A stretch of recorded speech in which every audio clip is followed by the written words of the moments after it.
अस्सलाम वालेकुम। आज का नावल है तू मिले मिल जाए राहत। गर्मियों का मौसम था, दोपहर का वक्त था, हल्की हल्की हवा चल रही थी। उस पर हवेली के पीछे गार्डन में बैठे हुए आमों के साथ इंसाफ कर रही थी। यार मुझे आम इतने पसंद है, बस दिल करता है आम ही आम हो और मैं हूँ और बस खाऊं। वो आमों की प्लेट अपने सामने रखते हुए बोली थी, जबकि सब उसके पागलपन पर उसे देखकर नफ़ी में सर हिला गई थी। तुम्हारा कुछ नहीं हो सकता। और दोहा उन्हें घूर कर रह गई थी जब अचानक गाड़ियों के हॉर्न की आवाज़ आई थी। ओहो, सब के सब जल्दी से उठे और पिछले दरवाजे से अपने अपने कमरों में जा घुसी के डांट न पड़ जाए कहीं।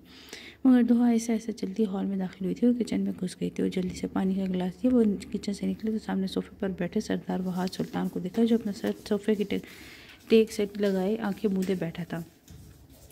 पानी उसने उसके सामने पानी किए तो वो आंखें खोलता पानी थाम गया था। खाना खा लूँ, अब खाना लाऊं आपके लिए, उसने पूछा तो वहाज ने आंखें खोलकर अपने सामने खड़ी दोहा सुल्तान को देखा, जो इस वक्त पर पर्पल फ्रॉक और प्लाजो पहने, सर पर दुपट्टा लिए, बड़ी बड़ी आंखों वाली लड़की। उसकी रंगत निखरी निखरी सी लग रही थी, मगर उसके गाल हर वक्त सुर्ख रहते थे, पंखड़ियों जैसे लब। घनी पल के वो खूबसूरत थी, ये मानने में कोई हार नहीं थी। उसे नाम में सर हिला दिया तो वह किचन की तरफ बढ़ गई। जब वापस बाहर आई तो वो अपने कमरे में जा चुका था। वो उसके इस रवैये पर दिल महसूस कर रह गई थी। वो हर बार ऐसे ही करता था। वो दोहा मीर सुल्तान को नापसंद करता था। उसका लहजा हर किसी के साथ कितना नरम होता था। वो दोहा मीर सुल्तान के साथ बर्फ़ जैसा होता था। उसे शायद नापसंद तभी थी दोहा मीर और दोहा मीर सुल्तान को। उसके दिल का हाल वो और उसका खुदा जाने। वो भी अपने कमरे की तरफ बढ़ गई। कमरे में आते उसने अपने लंबे बाल खोले और शीशे में उन्हें देखने लग गई थी। उसके बाल कमर से नीचे तक आते थे। उसको बाल उसका इश्क थे। वो अपने बाल कभी नहीं काटी थी। फिर उसने सादा सा जूड़ा किया और फिर कमरे में लाइट ऑफ करके पूरे कमरे में अंधेरा किया और ऐसी को चला लिया, जो कि ना चला चलता। कैसे तो वो तो ख़राब था कब से। फिर उसने पंखा चलाया और अपने सिंगल बेड पर जाकर लेट गई और कुछ देर बाद वो सो चुकी थी। बाबा हम इस यूनिट ट्रिप पर ज़रूर जाएंगे, हमें नहीं पता बाबा इजाज़त दे या नहीं। वो कब से अपने बाबा की मिन्नतें करती, जो कि किसी भी सूरत में बेटी को खुद से इतना दूर नहीं भेजना चाहते थे। देखिए दिलरुबा, हम आपको खुद से इतना दूर नहीं जाने देते। जब अचानक स्टडी रूम में मीर दाखिल हुआ था। क्या हुआ था ये जान, दिल को क्या चाहिए था मुझे बताया, मैं ला देता हूँ। दिल उसको देखकर चेहरा फेर गई थी। मीर के दिल को कुछ हुआ था क्या? वो उससे नाराज़ थी? दिल ने उसे पुकारा तो दिल ने कोई जवाब ना दिया था। मीर या नाराज जाना चाहती हैं ट्रिप पे जूनियर के साथ, जबकि हम इन्हें खुद से इतना दूर नहीं भेज सकते। वो मीर को देखते ही बोले थे, जबकि वो भी इतनी दूर का सुनकर हैरान हुआ था। दिल अब इससे पहले वो कुछ कहता, दिल की आंखों में आंसू देखकर वो चुप हुआ और फिर ताया जान से बोला था, मान जाए ना ताया जान, कुछ नहीं होता। इससे पहले कि वो कुछ कहते दिल बाहर निकल गई थी रोते हुए। वो ताया जान को मनाकर अब दिल के कमरे में आया था, जो कि बेड पर बड़ी बुरे तरीके से रो रही थी।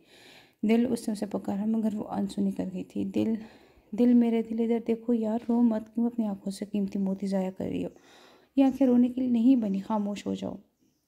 मैंने ताया जान से इजाज़त ले ली है, वो उसके पास बैठा प्यार से बोला था। एक तो वो उससे पहले भी नाराज़ थी, वो मुसलसल रो रही थी। मीर के दिल को कुछ हो रहा था। दिल, उसने बेबस होकर पुकारा था, ख़त्म कर दी मोहब्बत की दास्तान तुम पर, दिल पर तुम्हारा नाम लिखकर कलम तोड़ दिया। दो आज कितनी मीटिंग्स है? वो चलते हुए अपने सेक्रेटरी से पूछ रहा था। वो मजबूत तवाना मर्द, जो इस वक्त वाइट शलवार कमीज में मलबूस सा, कंधों पर ग्रे शाल लिए, काले बाल, काली आंखें और प्यारी सी दाढ़ी जो उसके चेहरे पर चार चांद लगा थी। वो गोरी रंगत का हामिल मर्द बहुत खूबसूरत था। जब भी कहीं से गुजरता हर कोई उसे मुड़कर ज़रूर देखता था। वो था जो इतना हैंडसम। सर आज एक मीटिंग है और बाकी वैसे भी हफ्ते को कोई ज़्यादा काम नहीं होता। जबकि उसकी बात सुनकर वो सर हिला गया था और लिफ्ट में दाखिल होते वो फ़ोन पर बिजी हो गया था। फिर वो लिफ्ट रुकने पर अपनी गाड़ी में जा बैठा और अहमद का ये कहना ना भूला था, आज की उसकी मीटिंग कैंसिल कर दो। जबकि अहमद अरे सर कहता ही रह गया था। वो गाड़ी जन से भगा कर ले गया था। गाड़ी में बैठती उसने कॉल मिलाई थी और फ़ोन स्पीकर पर डाला था। हाँ शेरू, मैं घर जा रहा हूँ अभी। जबकि आगे से कुछ कहा गया था तो वो कहकर लगा गया था, अच्छा चलो मेरा से मैं तुमसे मिलता जाऊँगा। सही है। फिर उसने कॉल काट दी थी। 1 घंटे के सफ़र के बाद वो अपने अपने मंजिल के करीब पहुंच चुका था। फिर उसने एक बाग के बाहर गाड़ी खड़ी की और अंदर चला गया। वहाँ हर तरफ सब्ज़ा ही सब्ज़ा था, हर तरह के फूल और फल लगे थे। सामने काफ़ी बड़ा सा दरख्त था, जिसके एक मजबूत तने के साथ पैंग बांधी गई थी और उसकी रस्सियों पर फूलों की वेल सजी थी। पूरा झूला यूँ लगता था जैसे फूलों से सजाएगा। वो मुस्कुराया था, एक मोहब्बत भरी मुस्कुराहट। फिर वो चलता चलता इस झूले के पास आया था और आंखें बंद की थी, यूँ जैसे किसी की खुशबू महसूस करना चाहता हो। मगर फिर वही आंखें खोल गया था। शायद वो अपनी मर्जी की खुशबू महसूस ना कर सका था। उसके लब वाहे वो उसके शहर तारीफ करती आवाज़ गूंजी थी वहाँ, तुम्हारी खुशबू का मैं दीवाना हूँ, तुम्हारी खुशबू मेरी पसंदीदा खुशबू है। तुम्हारी खुशबू महसूस करने के लिए बहुत तड़पा हूँ, मगर अब और नहीं अजीज़म। अब तुम्हें दामिक सुल्तान की कैद में आना होगा और मेरे इश्क की तपिश इतनी ज़रूर है कि वो तुम्हारे दिल तक भी पहुंच सके। और या फिर वो मुड़ा और वहाँ से निकलता चला गया।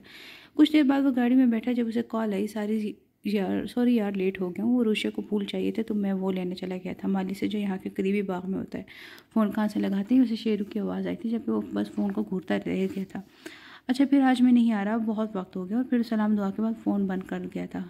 गुल यार, मुझे आज भी याद आता है हमारा उस बाग में जाना, उस छठ के जंगले पर कहनिया टकाया कहा था, जबकि दिल उसे देखती रह गई। क्या रुशिया, तुम भी ना लाला ने ला कर दिए थे तुम्हें वो फूल? जबकि उसकी बात सुनते रोशन ने धिंदलाती हुई आंखों को आसमान पर टिकाते दिल में सोच रही थी।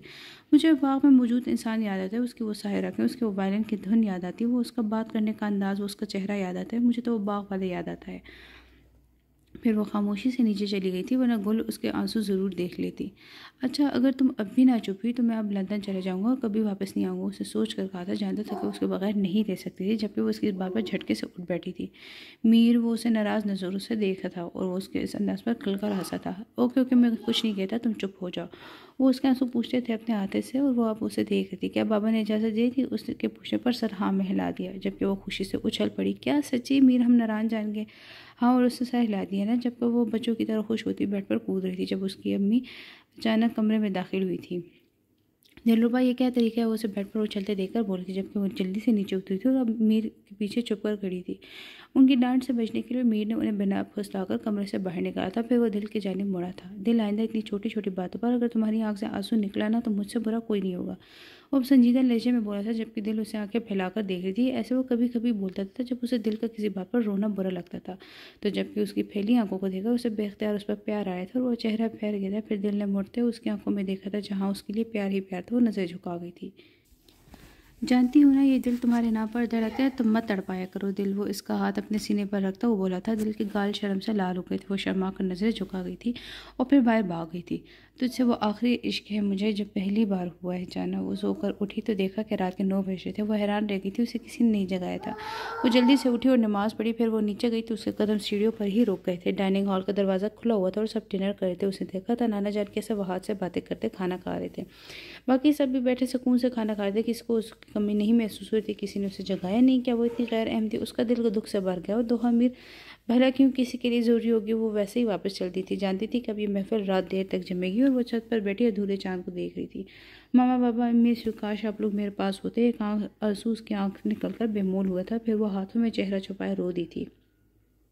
उसे जब से होश संभाला था उसने अपनी ज़ात को कहीं ना कहीं इस घर में मिसफिट पाया था। और वो थी शोहो चंचल से बाहिर वो ज़्यादा बातें महसूस ना करती थी, मगर वही सबसे ज़्यादा हर चीज़ को नोट करती थी। उसे देखा था अपनी ज़ात का नज़रअंदाज होना। वो सबसे ज़्यादा नाने की मोहब्बत को तरसी थी। वो उसको नापसंद करते थे।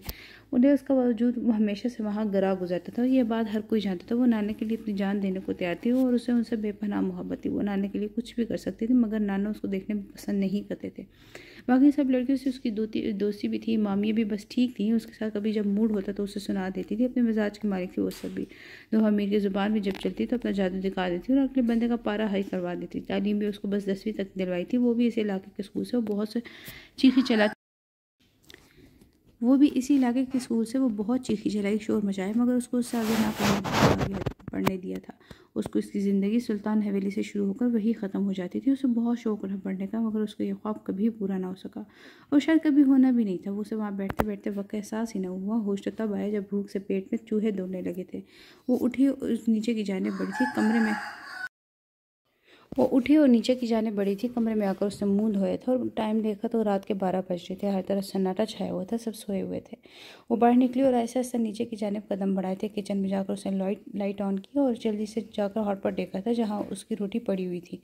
वो भी आधी उसकी आंखों से बेख्तियार आंसू गया था। वो बहुत मजबूत लड़की थी। यूँ बातों बातों पर रोती ना थी, मगर कभी कभी दोहा मीर को खुद को बिल्कुल अकेला महसूस करती थी। अपनों के रवैये भी कभी कभी इंसान को तोड़ देते हैं। अभी उसे सुबह का नाश्ता किया था और या दिन की रोटी पड़ी हुई थी, वो भी आधी,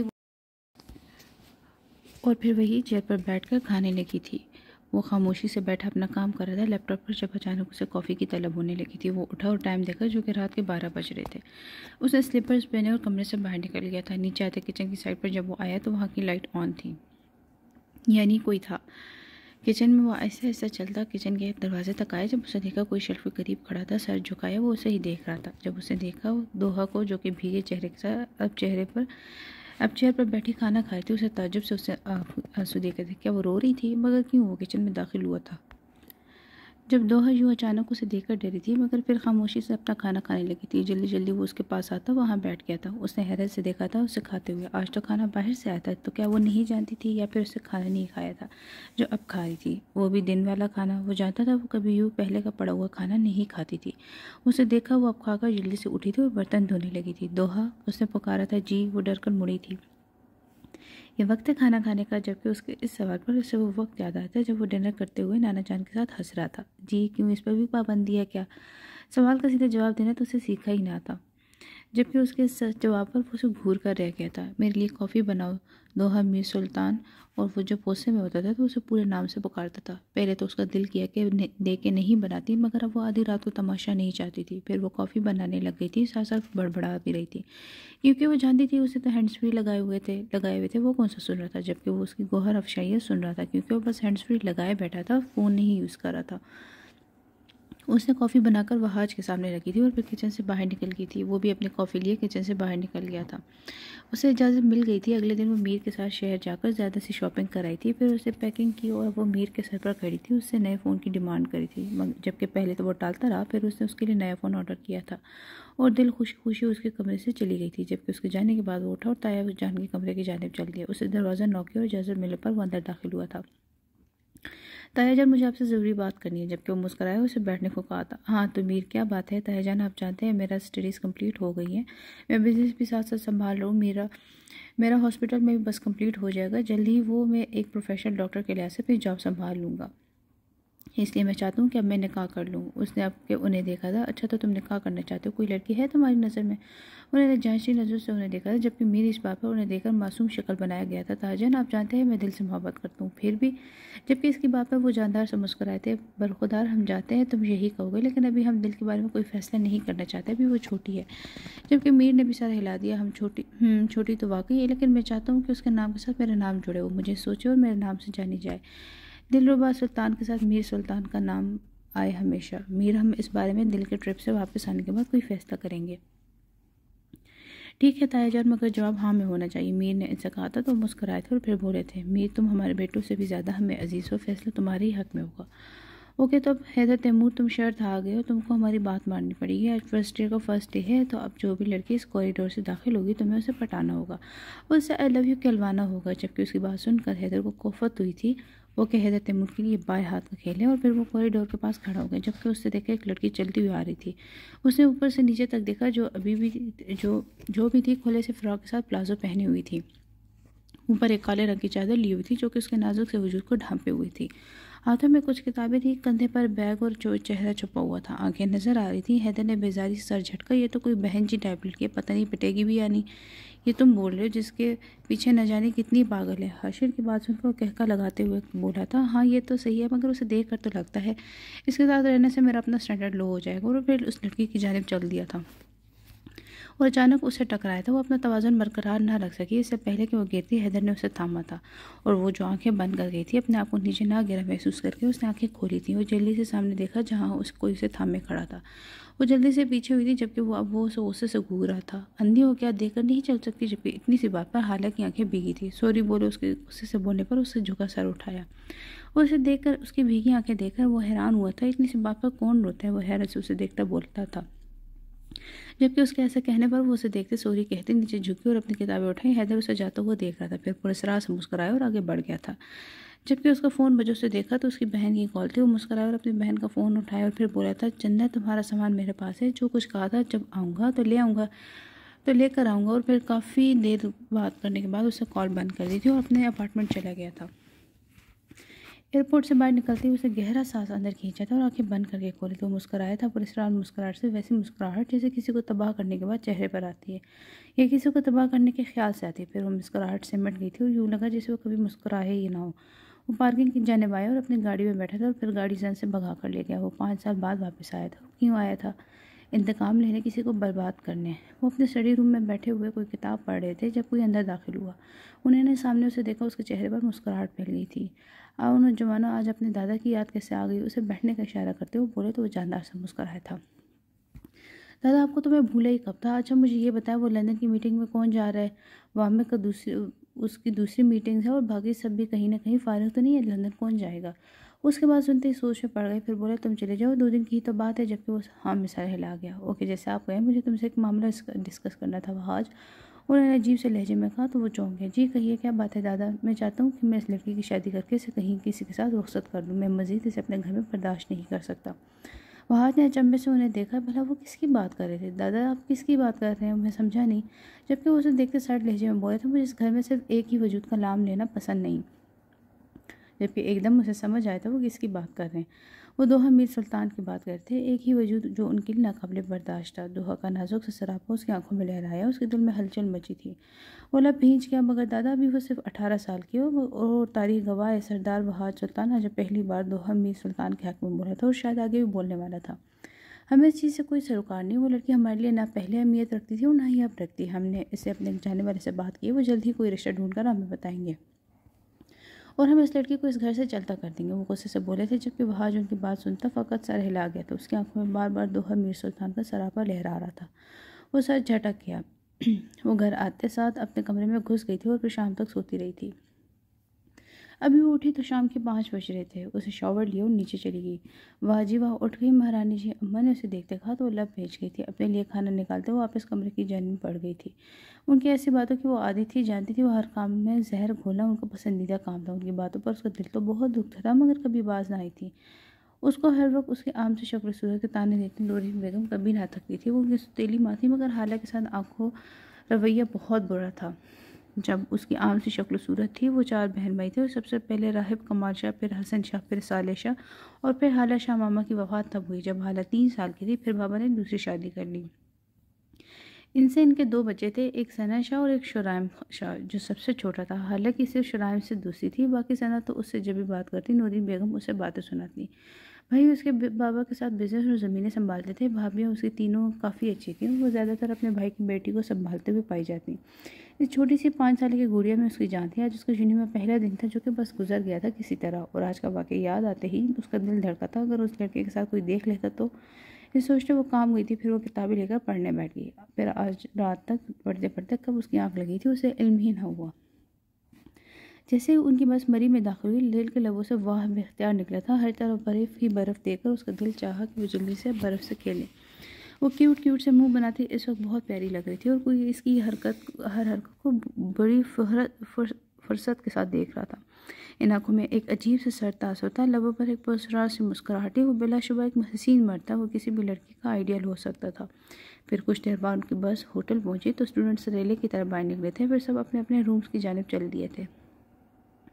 इनका ट्रिप पूरे 2 हफ्तों का था। जो सब आराम करने चले गए थे। घूमने का इरादा कल से था मगर दिल कुछ देर सोने के बाद बालकनी में जा खड़ी हुई।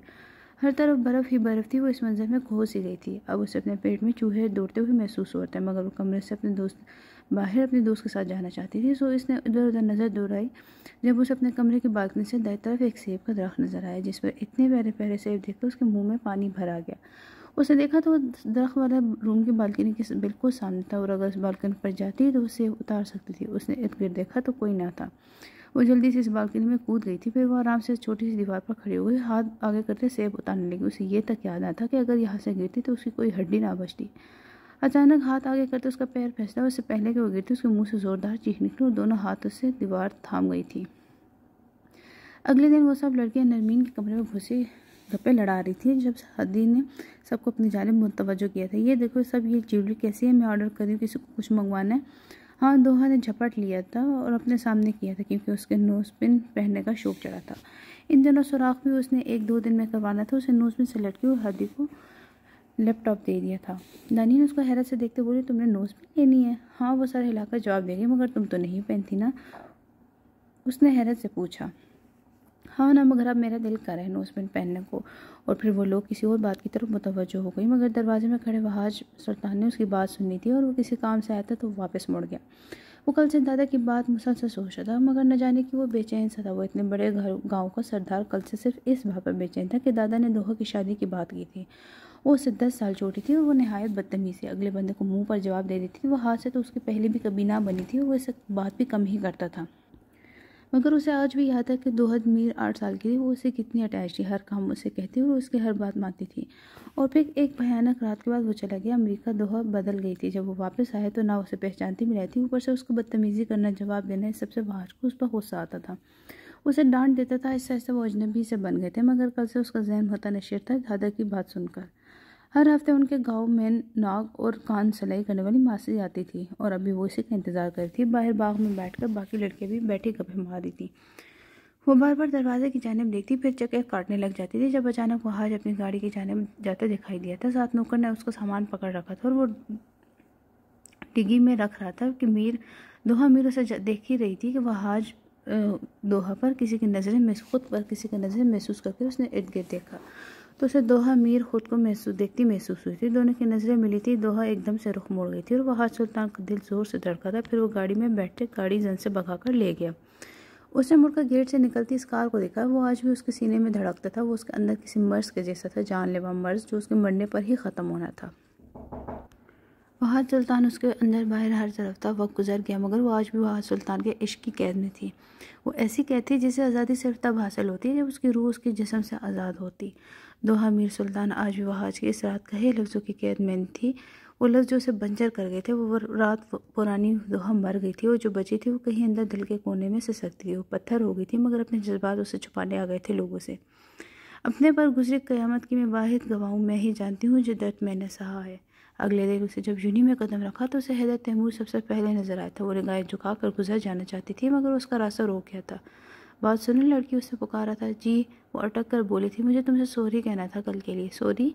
उसकी बात सुनती वो बस सर हिला गई थी। वो इससे पहले कि वहाँ से जाती वो उसका हाथ थाम चुका था। वो आंखें फाड़े उसे देख रही थी। हमारा हाथ छोड़े, तुमने मुझे माफ़ कर दिया तो फिर चलो कैफ़े में तुम्हारी वजह से नशा नहीं किया। तुम नाराज़ थी ना? जबकि वो अचंभे से उसे देख रही थी। मैं? मेरी वजह से? क्यों? उसकी हैरत की इंतहा न थी। तुम पर कल गुस्सा किया ना, इसे कुछ खाने को दिल ला गया। कल तुम रोई भी थी। सॉरी यार, अब से नहीं करूँगा। लेकिन हम क्यों जाएं आपके साथ? आप मर्द हैं और हम औरत हैं। हम मर्दों से दोस्ती नहीं करते। वो रवानी से बोली थी, जबकि वो दिल में उस लड़के को गालियों से नवाजने लगा जिसकी वजह से ये बला उसके पल्ले पड़ी थी। यार हम सिर्फ दोस्त बनकर रहेंगे ना, प्लीज़ मान जाओ, वरना मैं खाना नहीं खा पाऊंगा। हैदर ने अपने डिम्पल्स की नुमाइश की तो हाला का दिल बेख्तियार धड़का। वो नज़र चुरा गई थी। इस वजह इंसान को कैसे देखती वो उसे काबिल ना थी, मगर फिर वो हैदर के बार बार बोलने पर मान गई थी और वो दोनों कैफ़े की जानिब चल दिए थे। हैदर मुड़ते पीछे खड़े अपने दुश्मन को आंख मार गया था। वो अंदर अपने रूम में एक्सरसाइज कर रहा था जब उसे बाहर से किसी की चीखने की आवाज़ आई थी। वो जल्दी से काली बनियान पहनता बाहर निकला तो सामने उसे 2 हाथ नजर आए थे। वो आगे बढ़ा तो वो दिलरुबा थी। खौफ से पीला पड़ता चेहरा, आंखों से आंसू निकल रहे थे। उसकी आंखें बंद थी और छत पर सेब गिरे हुए थे। वो समझ गया था कि वो सेब तोड़ने आई थी। बेवकूफ़, जेर लब उसे लकब से नवाजते वो उसको पकड़कर ऊपर कर गया। वो किसी के आसार में खुद को महसूस करके उसके सीने में चेहरा छुपा गई थी। शाह ने उसे सीधा करते अंदर आकर बेड पर लेटाया तो वो बेहोश हो चुकी थी खौफ से। फिर काफ़ी देर बाद उसे होश आया तो वो सीधी हो बैठी। आप कौन? मैं शाह हूँ। उसके पूछने पर वो जवाब दे गया, आपको शुक्रिया, आप हमें बचाया। उसकी बात सुनते वो धीमे से हंसा था। ओके। जब अब उठ कर उसे इजाज़त लेती भाग गई थी। उसे वो बहुत अच्छा लगा था। मीटिंग से फ्री होते ही वो सीधा मॉल पहुंचा और फिर उसने वहाँ से अपने लिए कुछ ड्रेसेस लिए और नरमीन ने उसे कल कुछ चीज़ों की लिस्ट सेंड की थी। उसने वो तमाम सामान लिए और फिर बिल पे करता बाहर निकल गया। जब अचानक उसके जहन में झमाका सा हुआ था, कुछ जुमले उसे याद आए थे। मुझे नोज़ पिन पहनने का दिल करता है, मुझे नोज़ पिन ला कर देना इस बार जब शहर से आए तो। फिर मंजर बदला और फिर से उसे वो जुमला याद आए, नोज़ पहनने का दिल करता है मेरा। दोनों दफ़ा वजूद एक ही था, मगर आवाज़ बदल गई थी, वक्त बदल गया था और शायद जज्बात भी एक ठेस सी सरदार बहार साहब सुल्तान के दिल में उठी थी और उसके जुमले गाड़ी में गूंजे थे। तुम कितना दूर चली गई हो, मुझे चाहकर भी वापस नहीं ला सकता वो वक्त, वरना खुद को मार देता। वो सब कहने से पहले वो मजबूत मर्द आज वो लम्हे याद करके रो दिया था। आंसू उसकी आंखों से निकलकर उसकी दाढ़ी में जज़ब हो गए थे। फिर उसे गाड़ी मोड़ी और दोबारा से माल की जानिब रुक रह गया। वो वहाँ पहुँचे, उसने कदम ज्वेलरी कॉर्नर की तरफ बढ़ाया और नोज़ पे निकलवाई थी, मगर उसे कोई भी पसंद नहीं आई थी। फिर लास्ट में उसे एक इंतहाई नाजुक से चमकती हुई छोटी सी नोज़ पिन पसंद आई थी। उसे वो पैक करवाई और बिल पे करते बाहर निकला था। वो नोज़ पिन बहुत कीमती थी, बिल्कुल उसकी मोहब्बत जैसी। आहिस्ता आहिस्ता हाला को उसकी आदत होने लगी थी। वो हर वक्त उसके आसपास पाया जाता था, उसका केयर करना, उसकी बातें करना, उसका हाला को यूँ मोहब्बत भरी नज़र से देखना। वो रात देर तक उससे बात करता, उसकी तारीफ़ करता। हाला बुरी तरह उसके फ़रेब के जाल में फंस गई थी। वो जिसे मोहब्बत समझी थी वो एक धोखा था, फ़कत एक फ़रेब। आखिरकार हैदर तैमूर की जीत उसके करीब थी, बहुत करीब। हाला जी हैदर के पुकारने पर वो उसे देखने लगी। तुमने मुझसे अब तक इजहार नहीं किया, क्या मतलब, कैसा इजहार? वो पूछने लगी। इजहार मोहब्बत। हैदर ने झुकते उसके कान के करीब सरगोशी की थी। हालांकि जिस्म का सारा खून उसके चेहरे में सिमट गया था। वो चेहरा झुकाए भाग गई पीछे। हैदर तैमूर शर्मसार सा कहका लगा गया था। रोशे बात सुनो। जी भाई, आओ मेरे साथ, आज तुम शहर चलो, मुझे अरबाज की शादी के लिए शॉपिंग करनी है। ऊपर से उसने फैमिली को लाने को कहा है, मगर मैं सिर्फ तुम्हें लेकर जाऊंगा। शेरोज़ की बात सुनते ही वो सर हिला गई थी। ठीक है, फिर वो दोनों मॉल के लिए निकल गए थे। रात देर हो गई थी उनको शॉपिंग करते। जब वो लोग फारिग होकर होटल से खाना खाकर फारिग हुए तो शेरोज़ उससे बाहर इंतजार करते का बोलकर एक कॉल सुनने लगा था। वो आराम से चलती बाहर पार्किंग की तरफ जाने पड़ गई। जब कोई अचानक उसके पास से गुजरा था, उसने चेहरा तो ना देखा मगर खुशबू पहचान गई थी, जिसे वो लाखों में पहचान सकती थी। वो तेज़ से जल्दी गाड़ी तक पहुंची। उसकी धड़कनें तेज थी। काफ़ी उसने पीछे मुड़ कर देखा, लेकिन वहाँ कोई नहीं था। जब अचानक कोई तेज़ से चलता पार्किंग में आया, रोशन ने उससे पहले का कुछ समझती उसे खींचे दीवार के साथ लगाया था। सर उसके सर से टिकाए उससे लंबा सांस भरा था, जब अचानक दामिक की आवाज़ गूंजी थी। अजीज़म, तुम्हारी खुशबू को मैं लाखों में पहचान सकता हूँ। तुम्हारी सांसों का तेज़ होना इस बात का गवाह है कि तुम भी मुझे पहचान गई हो। रोशानी की आंखों में आंसू आ गया था। वो शख्स जो उसके दिल पर हुक्मरानी करता था सालों से, वो उसे कैसे ना पहचानती। वो उसकी आंखों में देख रहा था जहाँ इश्क की दास्तान रकम थी। इससे पहले कि वो कुछ और कहता, किसी के कदमों की आवाज़ सुनकर उसको देखते सरगोशी कर गया, मैं दोबारा आऊँगा। और फिर वो किसी साय की तरह गायब हो गया। जबकि शेरोज़ के आते ही वो गाड़ी में बैठ गई। वामिक सुल्तान गहर मुस्कराया। और वो शहरू की बहन थी। अगर वो पहले जान जाता तो इतना ना तड़पता। बहुत जल्द तुम रोशाने राहिब कमाल से रोशाने वामिक सुल्तान बनोगी। आज वो खूबसूरत से तैयार होकर यूनी आई थी। आज ख़ास वो हैदर के लिए तैयार हुई थी। वो उसे बताना चाहती थी कि उसके लिए क्या था, वो उसे कितना चाहती है। हैदर को लाइब्रेरी आने का बोलकर वो खुद भी वहीं चली गई थी। उसे ढूंढते जब आप पहुंचे तो हैरान न हुआ, क्योंकि वो पहले कभी इस तरह तैयार न हुई थी। हालांकि क्या हुआ, खैरियत? वो पूछे बगैर ना रह सका। हैदर, आज हम आपको कुछ बताने वाले। वो शर्माते हुए बोली थी। हैदर के दिमाग ने काम करना शुरू किया। उसने अपना फ़ोन पॉकेट से निकालते कैमरा ऑन किया और रिकॉर्डिंग लगा दी। फ़ोन हाथ में पकड़ते हुए पीछे टेबल पर रख दिया। क्या बताना है? वो ये कि हम आपसे मोहब्बत करते हैं। और फिर वो चेहरा झुका गई शर्म से। क्या कहा? दोबारा कहो। वो उसके इर्द गिर्द दीवार पर बाहों का हिसार बनाए बोला था। हालांकि धड़कनें बहुत तेज थी, दिल जैसे सीने से बाहर आने को था। हम हाला शाह तैमूर, हैदर तैमूर से बहुत बेइंतहा मोहब्बत करते हैं। आपके बगैर कोई भी लम्हा अब हम तसव्वुर नहीं कर सकते। आई लव यू, वो कहते साथ चेहरा झुका गई और हैदर तैमूर अपनी जीत पर सरशार सा कहकर लगा गया था। उसकी गाड़ी वेला में दाखिल हुई तो सामने कोई नहीं था। वो गाड़ी से उतर अपना सामान निकालने लगा, क्योंकि सुबह के 5 बजे थे और नौकर तो इतनी जल्दी आते नहीं आते। सरदार वहाज सुल्तान ने जैसे ही रुख मोड़ा, उसकी नज़र दूर गार्डन में बैठी दोहा की जानिब हुई। वो शायद नमाज पढ़कर आई थी। उसका दुपट्टा नमाज के स्टाइल में बंधा था और मोड़ियों अपने हाथों में मौजूद गुलाब के फूलों को तोड़ा और फिर ऊपर हवा में उछाल दिया।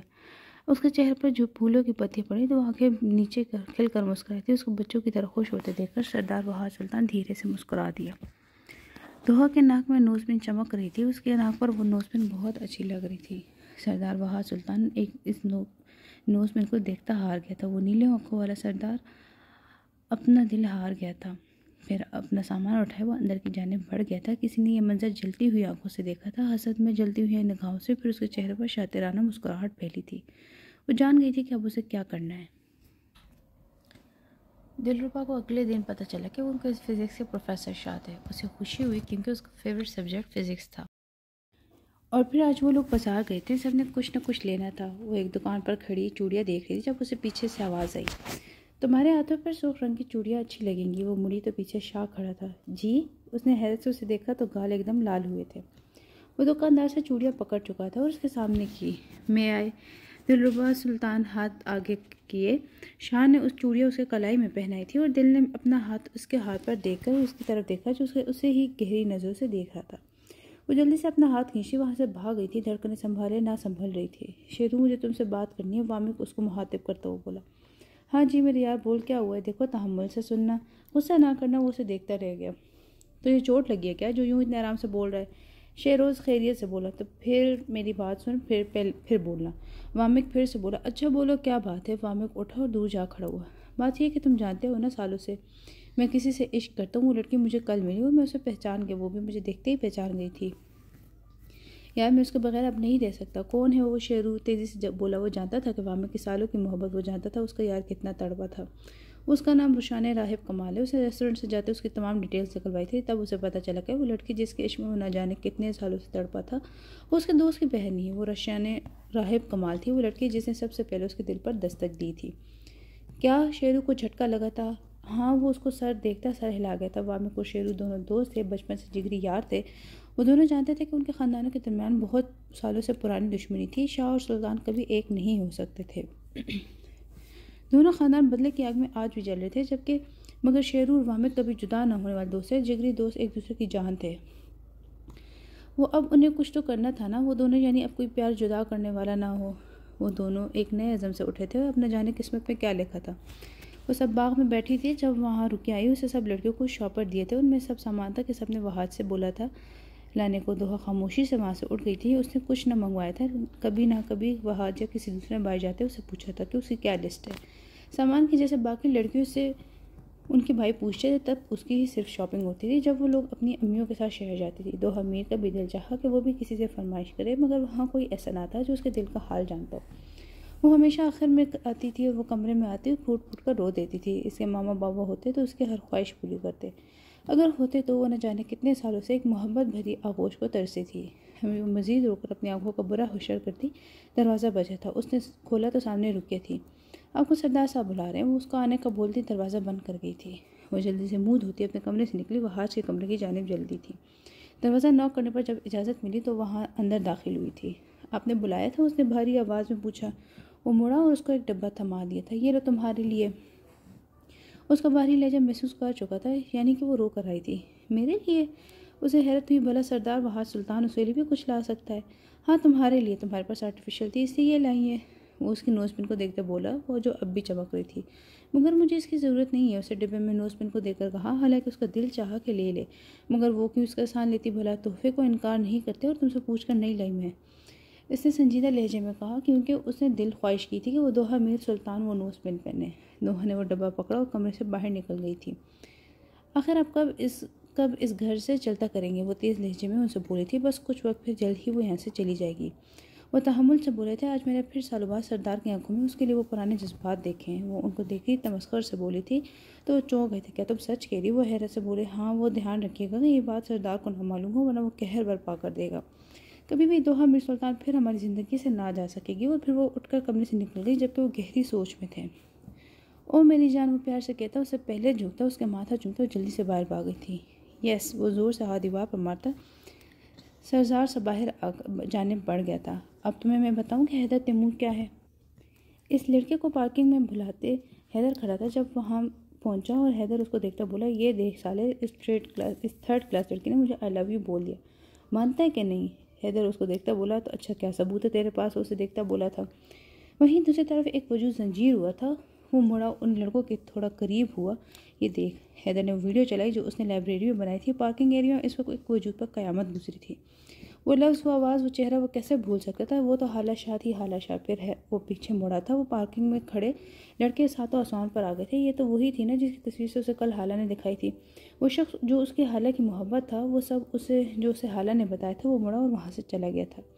वो भी इतना बुरा ना था कि अपनी बहन को सच बताकर उसे टूटता हुआ देखा। आज वो कराची जा रहा था नाना के घर। वापस आकर अपनी बहन को वहाँ से बहुत दूर ले जाता। उसे सोच लिया था वो हाला को यहाँ ना रहने देगा। अपनी बहन को खुश रखने के लिए वो कुछ भी कर सकता था। अंदर से वो कहीं टूट गया था अपनी बहन के दर्द का सोचते हुए। दोहा, दादा तुम्हें बुला रहे हैं। रम के बताने पर वो सोच में पड़ गई थी। भला नाना को उससे क्या काम हो सकता है? मगर फिर वो उनके कमरे की जानिब चल दी थी। इजाज़त मिलने पर वो अंदर दाखिल हुई थी। अपने मुझे क्यों बुलाया? हाँ आओ इधर बैठो हमारे पास और हमारी बात सुनो। वो प्यार से बोले थे, जबकि दोहा मीर हैरान हुई थी उनके इतने प्यार से बोलने पर। जी, वो उनके पास बैठ गई थी। तुमसे कुछ मांगेंगे, दोगी हमें? वो उसके सर पर हाथ रखे पूछ रहे थे। नाना, दोहा मीर आपको जान भी दे सकती है। वो नम लहजे में बोली थी। क्या तुम हमारी पसंद के लड़के से निकाह करोगी? वो सुनते ही दोहा मीर साकत हो गई थी। सरदार वहाँ सुल्तान का चेहरा उसके सामने लहराया था। अगर तुम हमारी बात मानोगे तो तुम हमारी मोहब्बत देखोगी, वरना फिर हमारा तुमसे कोई रिश्ता ना होगा। वो उसे फैसला देने का मौका देकर वो उसे बेबस कर गए थे। पर वो कैसे उनको छोड़ सकती थी? मगर एक मोहब्बत, हाँ वो मोहब्बत जिसे उस तब अकेला छोड़ा जब वो सबसे ज़्यादा बेबस थी। वो बिलक रही थी और रो रही थी, मगर वो चला गया था उसे छोड़कर। दूर, बहुत दूर उसका जाना भूल भी जाती। उसके लफ्ज़ जो खंजर की तरह दोहा मीर पर वार कर गए थे, उसे फिर पल दो हमीर ने फैसला किया वो फैसला जो तो उस मुकम्मल तौर पर तबाही में धकेल देता या फिर नाना की मोहब्बत उसे मिल जाती। फिर उसे नाना की मोहब्बत चुन ली थी। मुझे मंजूर है ये लफ्ज़ कहते ही तो हमीर का दिल जैसे रुक सा गया था। नाना उसके सर पर हाथ फेरते सरशार से मुस्कुरा दिए थे। दिल यार एक बात तो बताओ, ये सरशार तुम्हें क्यों देखते रहते हैं इतने क्लास में? जबकि दिल हबीबा की बात सुनते ही सुर्ख परी हुआ। वैसे ना ना, ऐसा तो नहीं हो सकता, वो तुम्हें देखें। तुम क्या दिल का हाल नहीं जानती हो? वो हंसी वो बोल तो दिल ने हैरत से उसे देखा। यार सच में मैं नहीं जानती वो ऐसा क्यों देखते हैं। तो हिस्सा बोली, शायद वो तुमसे मोहब्बत करते हैं। जबकि दिलरुबा का दिल तेज़ी से धड़का था। मैं उनसे पूछूं? हफ्शा बोली, हाँ ठीक है। जबकि दिल अब कश्मकश में थी कि शाह उससे मोहब्बत करता भी था कि नहीं। अब बस उसे शाह के जवाब का इंतजार था। इधर क्या हुआ आपको? कल से ना आपने मुझे मैसेज किया ना आपने मुझसे बात की थी। हाला उसे देखते हुए तो बस वो कोफा से सर चटक गया। लो आ गई तुम्हारी हाला। विकी की बात पर उसे घूर कर रह गया। हैदर, हाला ने फिर से पुकारा था। क्या है मसला जानू? जाओ यहाँ से, मेरा सर ना खाओ। आप ऐसे कैसे बात कर रहे हैं हमसे? वो हैरत से बोली। जैसे तुमसे करनी चाहिए। उसको देखता तमस्खुर से बोला था और हाला का रंग फक हो गया। अब हमसे नाराज़ हैं? वो हैरत से बोली थी। इतनी सी बात पर उसकी आंखों में आंसू आ गए थे। देखो यहाँ से दफ़ा हो जाओ, मेरा वक्त बर्बाद ना करो। वो गुस्से से चीखा था जबकि हाला ने साकत नजर से उसे देखा था। क्या कह रहे हैं आप? वो हैरत ज़्यादा थी उसकी इस बेगुरूह पर। वो पहले तो ऐसा ना था। वही जो तुमने सुना। आप हमसे मोहब्बत नहीं करते हो? किसी खौफ के ज़ेरे से पूछी थी। कौन सी मोहब्बत? हैदर तैमूर उसे देखकर तमस्खुर से बोला जबकि हालत सुन हो गई थी। उसकी आंखों से आंसू बुरी तरह बह रहे थे। उसकी सिसकी वहाँ गूंजी थी। वो हमारा ख्याल रखना, हमारे प्यार से देखना, वो रात भर बातें करना, वो सब क्या था? वो हिचकियों के दरमियान बोली थी। वो सब बस एक शर्त का हिस्सा था, एक धोखा था, एक फरेब था। हालत हैदर तैमूर ने उसके कान में पिघला हुआ सीसा उंडेला था। हाला शाह बर्फ सी हो गई थी। इस पल वो पल उसके लिए कयामत था। हैदर वो यकीनी से बस ये बोल सकी थी, नहीं ऐसा नहीं हो सकता। भला हैदर ऐसे कैसे हो सकते? वो हाला का यकीन कैसे तोड़ सकते? वो अभी इस बात पर यकीन ना कर पा रही थी। ऐसा मत करो प्लीज़। वो उसके पाँव में झुकी थी। उसे अपनी मोहब्बत की भीख मांग रही थी। वो उस लड़की के दिल पे से उसके पैरों में झुकी। हाला शाह की मोहब्बत के लिए झुकी थी, मगर वो जानती ना थी कि वो जिस पैरों में झुक रही है वो तो मोहब्बत के नाम से वाकिफ़ भी नहीं है। देखो तुम मेरे काबिल नहीं हो। तुम जैसी सावली लड़की मेरे से कहाँ अच्छी लगेगी। हैदर मजाक उड़ाने वाला अंदाज में बोला। हाला उसे देखती रह गई थी। ये थी उसकी मोहब्बत। और फिर हाला शाह की मोहब्बत हार गई। हैदर तैमूर बस एक शराब था, एक धोखा था। हाला उठी और वहाँ से निकल गई। आज हाला शाह अपना मान, अपनी इज्जत, अपना गुरूर सब हार गई थी। टूटे हुए पत्तों की तरह बिखरे हम तो किसी ने समेटा भी तो सिर्फ जलाने के लिए। वो कमरे में आई तो तब भी नाने के अल्फाज उसके दिमाग में घूम रहे थे। वो साका से चलती बेड पर लेट गई थी। नाना ने अपनी मोहब्बत के बदले उससे मोहब्बत की कुर्बानी मांग ली थी और दो हमीर ने अपनी मोहब्बत कुर्बान कर दी। वो मोहब्बत जो उसकी कभी हो नहीं सकती थी, मगर कभी कभी हमारी किस्मत में कुछ और लिखा होता है जो हमारे लिए बेहतरीन होता है। वो नाना की मोहब्बत को तरसी थी बचपन से। अब अगर उसे मौका मिल रहा था तो फिर वो क्यों ना उनकी मोहब्बत पाने के लिए कुछ भी कर जाती। मामा बाबा के बाद सबसे ज़्यादा अटैच अपनी अम्मा भी के साथ थी जिनने उसकी परवरिश की थी। मगर फिर एक क़यामत आई और गुजर गई। सब तबाह हो गया। दो हमीर ने सब खो दिया। सब कुछ किसी ने इस रात उसकी अम्मा भी को किसी ने कत्ल कर दिया था बेदर्दी से। और फिर सब बिगड़ गया था। लम्हों को सोचती अपना दिल तेज़ी से धड़कता महसूस करती थी। वो उसे अपना पहचान ले सिर्फ और सिर्फ उसकी खुशबू से रुझाने था। राहवे कमाल को हैरान कर गया था। यानी वो भी उसके इश्क के आग में जल रहा था। रोशे का प्यार एक तरफा ना था। उफ, उसकी जानलेवा सरगोशी रोशे के कानों में गूंजी थी। वो दिल से मुस्कुराई थी। वो कितना खूबसूरत बोलता था। उसकी वो सहर अंगेज़ आवाज़ रोशन ने उसके ख्यालों में खोई हुई थी। जब बाहर शोर उठा था वो जल्दी से बाहर निकले तो सब खुशी से एक दूसरे के गले मिले थे। वहाँ कुछ नए चेहरे भी थे। वो उसे याद आया था कि आज उसकी फूफी नाना था। उसे याद आया तो वो सर पर हाथ मारती आगे बढ़ गई, सबसे मिली। फूफो इसे अपने पास बैठाए बोली, राहिब आज मैं तुमसे रविश का हाथ अपने रूहान के लिए मांगती हूँ। उम्मीद है तुम इनकार नहीं करोगे। जबकि उनकी बात सुनते रोशान ने कुछ बोलने के काबिल ही ना रही थी। उसका रंग एकदम उड़ा था। उसने बाबा को देखा जो कि मुस्कुरा के अपनी बहन को देखते बोले, हमें रूहान रोशाने के लिए पसंद है। रोशे के हलक में आंसू का गोला अटका था। वो जल्दी से उठकर ऊपर की जानिब बढ़ गई थी। हाला मुर्दा कदमों से यूनि से बाहर निकली थी। तब तक ड्राइवर उसे लेने आ चुका था। वो गाड़ी में बैठी थी कि आखिरी नज़र उसे यूनिवर्सिटी की बड़ी सी इमारत को देखा। फिर हिचकियों से रो रही थी। उसकी सिसकियाँ गाड़ी में गूंज रही थी। बेटा क्या हुआ है आपको? अकरम बाबा बोले थे। वो उनके घर के पुराने मुलाजिम थे। हाला कुछ ना बोली, बस रोती रही। फिर कुछ देर बाद वो बोली तो बस इतना गाड़ी रोकें। जबकि अकरम बाबा गाड़ी रोक गए थे। वो गाड़ी से उतरी तो देखा सड़क पर बहुत रश है। इसने इधर देखा ना उधर, सड़क पर भाग गई। जबकि अकरम उसे ही देख रहे थे। जल्दी से गाड़ी से उतरे मगर तब तक बहुत देर हो चुकी थी। एक तेज़ रफ्तार गाड़ी से उसे ठोकर मारकर जाग चुकी थी। हाला अजियत से मुस्कुराई थी। वो आखिरी अजियत भरी मुस्कान। वो लड़की अपनी मोहब्बत में धोखा ना बर्दाश्त कर सकी थी।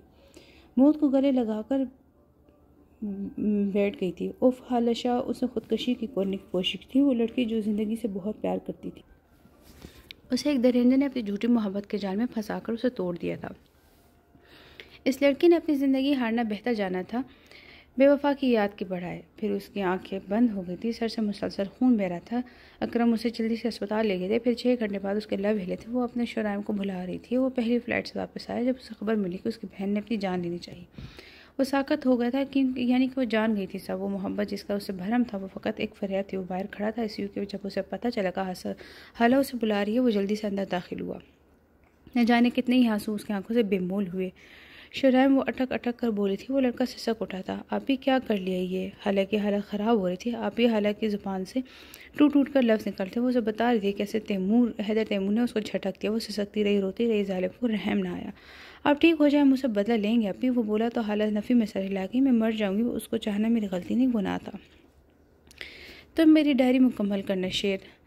मैंने अपना दिल किसी गैर मुनासिब ज़मीन में बो दिया, फिर मुरझा गया। ये कहते ही उसका सांस रुका और फिर हाला शाह हर कैद से आज़ाद होकर मुँह को गले लगाए गई थी। वो खुदा से शिकायत करेगी। उसके बेरहम बंदों की। यार एक मसला हो गया। परेशानी से अपना माथा मसलता बोलता। क्या हुआ? सब खैर है? वामिक ने हैरत से पूछा था। बाबा साईं ने पप्पू को रोशे के लिए हाँ कर दिया। वो बोला तो वामिक सुल्तान की धड़कनें सुस्त पड़ गई थी। क्या मतलब? मैं समझा नहीं। वो लड़खड़ाते से लहजे में बोला था। पप्पू ने रोहान के रोशे को मांगा था, बाबा साईं ने हाँ कर दी। जबकि वामिक सुल्तान ये सुनता झटकों की जिद में था। ये क्या? कैसे? अभी तो मुझे मिली थी और अब यूँ हो गया? नहीं नहीं शेरू, ऐसा नहीं हो सकता। वो मेरा जुनून है। हद से ज़्यादा उसे चाहा। उसे कैसे किसी और को होने दूँ? शेरू मैं ख़त्म हो जाऊँगा। यार तू तो मेरा दोस्त है ना। मुझे मेरी मोहब्बत चाहिए। उसके लिए चाहे कुछ भी करना पड़े मैं करूँगा, चाहे फिर वो कत्ल ही क्यों ना हो। जबकि उसकी बात सुनता शेरू बेबसी से आसमान को देखता था। जब उसे ख्याल आया, हाँ बस एक ही तरीका है। और उसे जल्दी से वामिक को कॉल की थी।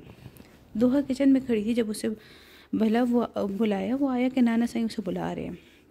वो डूबता सही करते मर्दान खाने की तरफ बढ़ी थी। वो उसे पहले ही बता चुके थे जिससे उसका रिश्ता किया गया वो उसे देखने आएगा आज।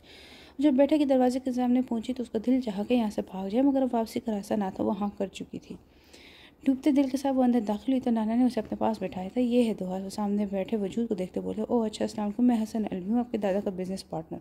उसे सलाम किया तो दोहा झटके चेहरे के साथ हिला गई। उसने अभी तक उसे सामने दांत देखा था। अगर हम कुछ देर अकेले में बात कर लें, सामने बैठा वजूद बोला तो दोहा को यकीन था नाना मना कर देगा, मगर उसका यकीन तब टूटा जब वो बोले हमें कोई इतराज़ नहीं। तो वह हैरान रह गई थी। बोला वो इसे कैसे किसी के साथ अकेला छोड़ सकते? जब हसन उठा तो मजबूर हो उसे भी उठना पड़ा। कल उसे हीरा ने कहा था कि वो उसके साथ मॉल जाएगी तो दिलरुबा हैदर को बता कर आई थी आज के अपने दोस्त के साथ मॉल जाएगी। जबकि वो दोनों शॉपिंग के बाद फूड कोर्ट में बैठी खाना खाई थी। वैसे यार तुमने अच्छा नहीं किया, सर शाह के प्रपोजल को मना करके, हीरा बोली। तो उसे देख कर रहेगी। यार मैंने शाह को कहा था वो कुछ देर में इंतजार कर, मेरी स्टडी कंप्लीट हो जाने थे, फिर वो रिश्ता भेजे मेरे घर। ऐसे तो कुछ भी गलत नहीं है जो तुम इस तरह बोली हो। हाँ ये भी तो है, हीरा बोली। फिर वो दोनों बिल पे करते बाहर निकली थी। पार्किंग की जाने बातें हीरा को एकदम याद आया कि उसका फ़ोन अंदर रह गया। तो वो सुरखने को बोलती अंदर की जाने बड़ी थी। दिलरुबा चलती जल्दी पार्किंग में आ गई जहाँ दूर दूर तक कोई था। इससे पहले कि वो कार का दरवाज़ा खोलती अंदर जाती, किसी ने उसके मुंह पर रुमाल रखा और बेहोश हो गई। फिर हाला शाह मनो मिट्टी तले जा सोई थी। उसको कब्र में उतारते शुराइम ने एक अहद किया था कि खुद से हैदर तैमूर से बदले का अहद। वो वापस घर आ गया था। उसने हाला की डायरी पूरी की थी जो कि वो लिखा करती थी। उसने वहाँ लिखा था कि हाला शाह क्यों मरी, कैसे मरी, कौन था उसकी मौत का जिम्मेदार। शाह ये डायरी सबूत थी कि हाला शाह की मोहब्बत का क्या अंजाम हुआ। और फिर वो चला गया हमेशा के लिए। अब और अगर वो लौटेगा तो सिर्फ इंतकाम के लिए। वो पप्पो के कमरे में आ गई थी। अपने कमरे में जाने के बजाय वो फूट फूट कर रो रही थी। अल्लाह क्या हो रहा है, मैं कैसे अपनी मोहब्बत के बगैर रहूँगी। उसकी हिचियाँ पूरे कमरे में गूंज रही थी। फिर वो उठी और वज़ू करके आई। जहाँ नमाज़ लेने के लिए उसने अलमारी खोली और लेकर पलटी तो नीचे कुछ गिरा था। उसने कुछ देखा तो वो कोई डायरी थी। उसने उठाकर देखा तो उसकी फूफो हाला शाह की डायरी थी जो उसकी फेवरेट फूफो थी। वो डायरी एक तरफ रखते उसे बाद में देखने का सोचते नमाज़ पढ़ने बैठ गई थी। फूफो के कमरे की सफाई वो खुद करती थी, उसके अलावा वहाँ कोई ना आता था। फिर नमाज़ करने के बाद वो उठी और डायरी खोली थी। उसे अपने तमाम तरह बुरी सोचें झटक दी थी। अब जो होगा देखा जाएगा, खुदा पर उससे पूरा यकीन था। उसने डायरी खोली और पढ़ना शुरू किया और जैसे जैसे वो पढ़ती जा रही थी उसके चेहरे के तासुरात बदलने लगे। और फिर काफ़ी देर बाद जब उसने किताब बंद की तो उसकी आंखों में बेइंतहा आंसू थे। फूफो की मौत की वजह सुल्तान ख़ानदान का सबसे छोटा बेटा हैदर तैमूर था। काश वो शख्स मेरे आगे कभी ना आए, वो गुस्से से बोली थी और फिर वो डायरी लिए वहाँ से निकल गई थी।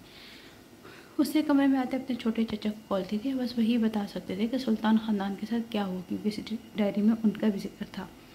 हेलो, शुराइम शाह बात कर रहे हैं। वो जल्दी से बोली थी। हाँ रोशे बेटा मैं हूँ। वो जवाब देते इससे वजह पूछने लगे और फिर रोशे के सवाल करने पर वो कुछ देर खामोश हुए और बोले सुल्तान ख़ानदान हमारे साथ वाले गाँव में रहते हैं। फिर उसे वो सारी दास्तानें याद आ गई थी।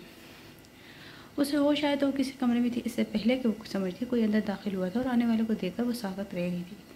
शाह आप, हाँ मैं कुछ देर बाद हमारे निकाह है और तैयार हो जाओ। जबकि सर की बात सुनते ही वो झटके से उठी थी। क्या कह रहे हैं आप? हाँ रवा, निकाह होगा और अभी होगा यार, इस बात को समझो, तुम्हारे बिना मैं नहीं रह सकता, अब निकाह कर लो वरना मैं इसी जगह से कहीं जाना तुम्हारे लिए नामुमकिन होगा। जबकि दिल कुछ देर बैठी रही, फिर वो राज़ी हो गई थी इस निकाह के लिए और कुछ देर बाद वो दिलरुबा सुल्तान से दिलरुबा शुमाल शाह बन गई थी। वो जो भी था उसके दिल में भी शाह के लिए मोहब्बत थी। आंसू छुप छुप कर वो देखती तो थी, उसका नरम दिल लहजा दिलरुबा सुल्तान को भाता था और शाह की नज़रों में उसने प्यार देखा था। अब भी वो बैठी थी और शाह अंदर दाखिल हुआ था। दिलरुबा, उसने शिद्दत से उसे पुकारा तो वो खुद में सिमट से गई थी। वो उसके पास बैठा था। आपने अच्छा नहीं किया ये, उसे कहते थोड़ा पीछे होना चाहा तो झटके से अपने करीब आता, उसके होंठों पर झुका और कतरा कतरा उसकी सांसों को खुद में अंडेलने लगा था। कुछ देर बाद पीछे वो उसके चेहरे पर आए अपने कुर्बत के रंग देखने लगा था। दिलरुबा उसके सीने पर सर रखे लंबे लंबे सांस लेती, रेशा भी किसी को पता ना चले, वह कहने पर मैं खुद सबको बताऊंगा। वो उसे करीब होते हुए सरगोशी कर रहा था। कल जुनी के बजाय तुम मेरे घर आओगे, कल मैं अपना हक वसूल करूंगा तुमसे, कल तुम मुकम्मल मेरी हो जाओगी दिलरुबा सुल्तान। और दिलरुबा सुल्तान शर्मिला से मुस्कुराई थी। अभी इतनी जल्दी हमारी रुखसती नहीं हुई। उसके बोले पर दिलरुबा बोली तो शाह ने उसे देखा और बोला, अब तुमसे दूरी सुहाने रूह है, दिल पर जाना। फिर वो उसे हीरा के घर छोड़ गया था। दिलरुबा, उसका दिल अब भी तेजी से धड़क रहा था। अगले ही दिन वो धड़क दिल के साथ शाह के साथ अपार्टमेंट गई थी और फिर शाह ने दरवाज़ा खोला। वो मेरी छोटी सी जान इतनी जल्दी आ गई, अभी तो मैंने नाश्ता भी नहीं किया, शाह उसे देखकर बोला था। वो अंदर दाखिल हुई। शाह ने उसे जूस दिया, फिर वो उसके साथ किचन में मिलकर नाश्ता बनाने लगी थी। नाश्ते को टेबल पर रखते शाह ने उसे भी अपने साथ बिठाया था। चलो शुरू करो। मगर मैं करके आई हूँ। उसके बोलने पर वो उसे झटके से उठाकर अपने गोद में बिठा चुका था। अब बोलो, जबकि दिलरुबा कुछ बोलने के काबिल ही नहीं थी। और फिर शाह उसे लुकमा खिलाता गया। वो खाती गई। नशा ख़त्म करके उसे उठाए वो रूम में लाए थे और बेड पर लेटाते उस पर साया सा कर गया। शाह दिलरुबा ने उसे पुकारा था, ना मेरे सुकून, मैं आज कुछ भी नहीं सुनूंगा, चलो मेरी शर्ट के बटन खोलो। जबकि उसकी बात सुनते ही वो सर नफ़ी में हिला गई थी। जाना तुम्हारा शौक ना, कोई खैर तो नहीं, चलो खोलो जल्दी करो। उसके बोलने पर वो ऐसा से उसकी शर्ट के बटन खोलने लगी थी। फिर वो एक झटके से शर्ट उतार गया था। दिलरुबा ने डरते उसे देखा था जब उससे दिल को पुकारा, दिलरुबा जी, वो जल्दी से बोली, किस ऑन माई लिप्स। जबकि शाह के इस हुक्म पर वो सरा हुई थी। नहीं, वो सर नफ़ी में हिला गई थी। करनी तो तुम्हें पड़ेगी दिलरुबा, वरना तुम्हारे लिए मेरी शिद्दतें बर्दाश्त करना मुश्किल होगा। जबकि उसकी बात सुन दी वो सुर्ख हुई और ऊपर होते उसके होंठों पर अपने लब रख दिए। फिर शाह उसे खुद में भेज गया था और यूं कतरा करते वो उसके नक्श को अपने लबों से मुतबर करता गया। आज वो दोनों एक हो गए थे और आगे क्या होने वाला था उसका अंदाज़ा किसी को नहीं था। वो दोनों एक दूसरे में गुम किसी और ही जहाँ में थे। वह आज दादा के कमरे में दाखिल हुआ, परेशान चेहरा लिए बैठे हुए थे। क्या हुआ दादा साईं? उसके पास आते हुए बोला, तुम्हें काम सौंपेंगे? वो सवालिया लहजे में बोला। क्या काम दादा साईं, मैं क्या करूँगा? बोला तो मुस्कुरा दिया, बेटा हमारी ज़मीन है, एक बहुत बड़ी कागान में जिस पर दूसरी पार्टी के लोग कब्जा किए हुए हैं। वो ज़मीन हमें बहुत प्यारी है। तुम जाओ कागान और ये मसला संभालो, क्योंकि अब तुम्हें ही कुछ करना होगा वरना वो हमारी ज़मीन हमसे छीन लेंगे। वो अपना सर पकड़ते बोले तो वहाँ सर हाँ में हिला गया। जी कब जाने? परसों रात की फ़्लाइट है। वो उसे देखते हुए बोले ओके, और फिर वो बाहर निकल गया था। वो सुन से अपने कमरे में बैठी थी। उसके सामने लैपटॉप पड़ा था। वहाँ में एक सुल्तान की तस्वीर थी सामने। काश तो आप सुल्तान ख़ानदान से ना होते। वो हंसे से बोली, या फिर मुझे आपसे कभी इश्क ना होता, हम कभी मिले ना होते। उसे शुरा शाह ने सारी कहानी बताई थी, एक एक बात मुहित। एक शहर की खातिर कितने लोग तबाह हुए थे। एक ने खेल शुरू किया था और एक ने ख़त्म। फिर भी न जाने कितनी ज़िंदगी उससे मुतासिर हुई थी, शुमार करना नामुमकिन था। और हैदर के साथ क्या हुआ था? बहुत दिन से हालांकि उसे ना देखा था, फिर भी अब उसे कोई सरोकार न था। वो अपनी ज़िंदगी में खुश था। 2 साल बाद मुझे तुमसे तलाक चाहिए तो मतलब चाहिए। वो चीखते बोली, क्यों चाहिए तुम्हें तलाक? बस एक बार वजह बता दो तो मैं इसको वजह को ख़त्म कर दूंगा जिया। जबकि उसकी बात सुनते वो जख्मी से हंसी, तुम हो वजह, मैं तुम्हारे साथ एक पल भी ना रह सकूँ। मैंने क्या किया? वो दर्द से बोला था। इस लड़की में उसकी जान थी। वो हैदर तैमूर की चलती सांसों की वजह थी और वहीं आज उसकी जान निकालने पर तुली हुई थी। तुमने एक मासूम की जान ली है हैदर, और तुम्हारे जैसे कातिल के साथ मैं नहीं रह सकती। उसे सख्ती बोली। मैंने किसकी जान ली? वो तड़प कर बोला था। तुमने हाला शाह की जान ली। उसे अपनी झूठी मोहब्बत के जाल में फंसाकर उसको धोखा दिया और फिर उसी दिन वो मर गई। तुमने मारा है उसे, तुम्हारी वजह से मरी थी। जिया बोलती उसको पत्थर पकड़ गई थी। उसने कहा था तुम्हारे धोखे ने मुझे मार दिया, और फिर वो सच में मर गई थी। और फिर जिया खान हैदर तैमूर को छोड़कर चली गई थी, हमेशा हमेशा के लिए। उसको याद करता था, बेतहाशा करता था, मगर वो लौट करना आई थी। कभी अपने 8 साल बेटे के साथ हैदर तैमूर बिल्कुल अकेला हो गया था। फिर वो लोग शहर से सुल्तान मिला गए थे। वामिक हमेशा एक अलग शख्सियत का मालिक था। वो जिया के बाद बिल्कुल खामोश हो गया था। हैदर तक से बहुत दूर हो गया था। फिर उसकी ज़िंदगी में आई थी रोशान रहब कमाल, जिसे वो इश्क कर बैठा था। अगले दिन मैं धड़कते दिल के साथ शाह के अपार्टमेंट गई थी। फिर शाह ने दरवाज़ा खोला और मेरी छोटी सी जान इतनी जल्दी आ गई। वहाँ दादा के कमरे में दाखिल हुए तो परेशान चेहरा लिए बैठे थे। तुम जाओ मिसबा के साथ अपनी बड़ी मामी के साथ जाकर जो भी शॉपिंग करनी है कर लो। नाना की बात सुनते ही वो सारी हिला गई थी। बस अब उसका दिल करता था कहीं भाग जाए, मगर क्या करती। बस नाना की मोहब्बत के लालच में सब भूल गई थी। उसे नाना की मोहब्बत मिल जाती, उसे कुछ नहीं चाहिए था। उसने बचपन में ख्वाब देखे थे एक बहार सुल्तान की दुल्हन बनने को ख्वाब, मगर इस रात के बाद उसने सारे ख्वाबों को नोच कर अपनी आंखों और दिलो दिमाग से निकाल दिया था। बहार ने कहा था मेरी ज़िंदगी से निकल जाओ, तो वो निकल गई। उसकी ज़िंदगी से चली गई। उसकी ज़िंदगी से वो छोटी सी बच्ची आज भी उसके अंदर ससकती थी। रोशी चलो आज मेहंदी है, मैं और तुम तैयार हो जाए। तैयार हो जाओ 2 घंटे। बस शेरू की बात सुनते ही वो तैयार होने चलती। वैसे भी कल फूफो के कहने पर उसकी और रोहान की मंगनी की रस्म होनी थी। सब तैयारी मुकम्मल थी। वो लग तो खुश रही थी, मगर वो खुश ना थी। वो बात वो दिल में छुपाए बैठी थी। रोशानी कैसे खुश होती जब दिल ही किसी और के पास था। वो किसी और से मोहब्बत करती थी तो भला कैसे वो रोहान शाह के साथ एक मुकद्दस रिश्ते में बच जाती, मगर उसे खुदा पर यकीन था कुछ न कुछ तो बेहतर है उसमें। उसके लिए वो उसका खुदा जानता था। आज उसके दिन को शेरू से मुलाकात हो चुकी थी। वो लोग एक फैसले पर पहुंच चुके थे। बस एक ही रास्ता था कि रोशानी को वामिक सुल्तान को बनाने के लिए उन्हें प्लान कर लिया था। उन्हें क्या करना है उसमें शामिल था वहाज सुल्तान भी और ईसा सुल्तान भी। दिन तेज़ी से गुजर रहे थे। दिल शाह से रोज़ मिलती थी और वो ये बात अपने घर वालों से छुपा गई थी। और मीर उसे लगता था कि दिल अपनी पढ़ाई में मसरूफ़ है, इसलिए वो भी उससे ज़्यादा तंग ना करता था।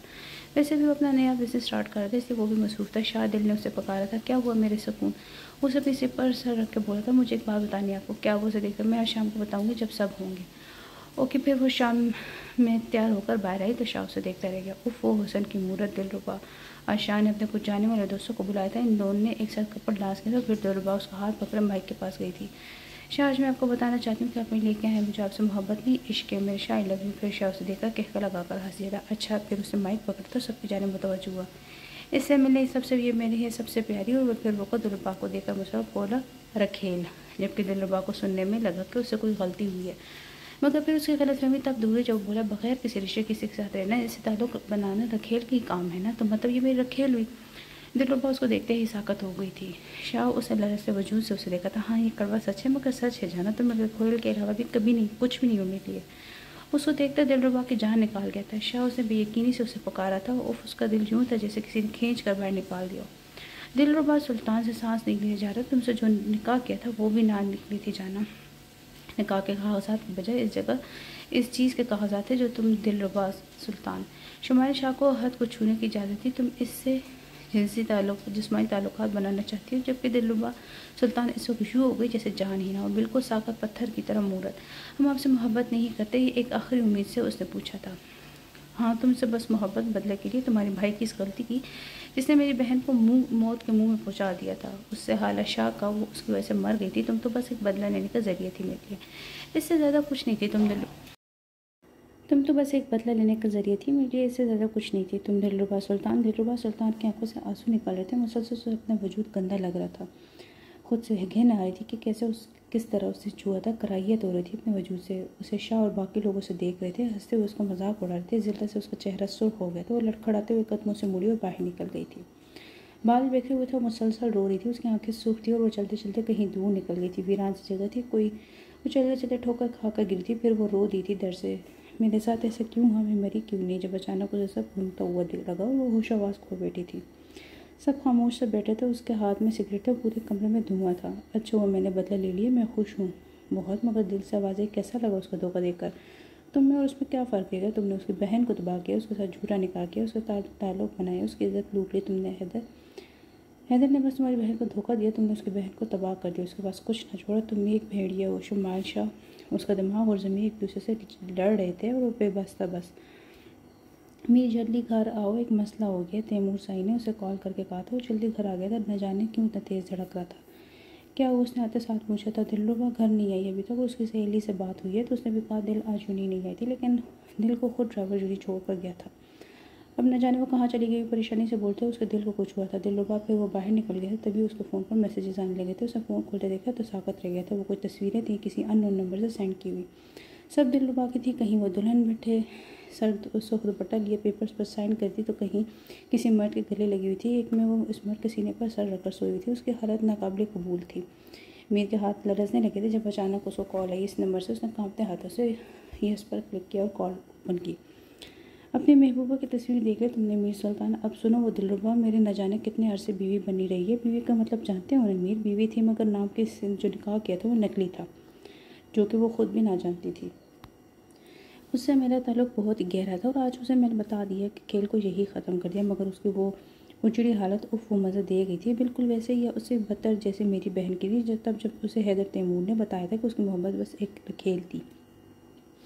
उसने बस एक शर्ट जीतने के लिए मेरी बहन को अपनी झूठी मोहब्बत में फंसाया था। आज उसकी बहन का भी यही हाल किया मैंने। अब वो न जाने कहना है जाओ, अगर मिल गई तो, वरना समझा कि मर गई। और फिर कॉल बंद हो गई थी। मगर मीर, उसकी दुनिया उजड़ गई थी, उस पर एक क़यामत गुजर गई थी। मगर अब वो ज़िंदा था, उसे दिलरुबा का ख्याल मार रहा था। न जाने वो कहाँ थी, किस हाल में थी। आंसू उसकी आंख से गिरा था। वो स्टीयरिंग पर सर रखे सिसक उठा था। उसकी मोहब्बत ही दिल जिसे उसने बचपन से चाहा था। फिर जल्दी से उसने कार स्टार्ट की थी। सड़कों पर अंधाधुंध चलाई थी, कहीं दिल उसे मिल जाए। फिर रात के 12 बजे जब वो हिम्मत करता एक जगह गाड़ी रोके बैठा था, दिल पूरी शिद्दत से चीखा था कि उसे वजूद अपनी सामने जानिब दिखाई आता दिया। कौन हो तुम? वो लड़का बोला था। किसको तलाश कर रहे हो? उसने फिर से सवाल किया था।